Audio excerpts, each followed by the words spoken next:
সমাজের দৌরত্বতা দেখে আজ বিশ্বকবি রবীন্দ্রনাথ ঠাকুরের একটি কবিতা পাঠ করার ভীষণ মন চাইল। কবিতাটির নাম প্রশ্ন। ভগবান, তুমি যুগে যুগে দূত পাঠাইছ বারে বারে দয়াহীন সংসারে।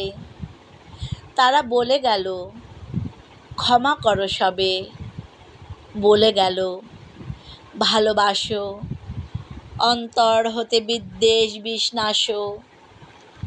বরণীয় তারা, স্মরণীয় তারা, তবু বাহির দ্বারে আজি দুর্দিনে ফিরাইনু তাদের ব্যর্থ নমস্কারে। আমি যে দেখেছি গোপনে হিংসা কপট রাত্রি ছায়ে হেনেছে নিঃসহায়।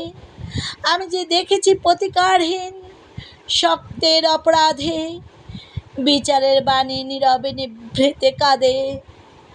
আমি যে দেখিনু তরুণ বালক উন্মাদ হয়ে ছুটে কি যন্ত্রণায় মরেছে পাথরে নিষ্ফল মাথা কুটে। কণ্ঠ আমার রুদ্র আজিকে বাসি সঙ্গীত ধারা অমাবস্যার কারা।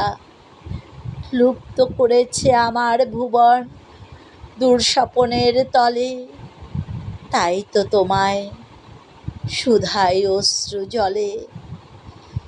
যাহারা তোমার বিষাইছে বায়ু নিবাইছে তব আলো, তুমি কি তাদের ক্ষমা করিয়াছ? তুমি কি বেসেছ ভালো?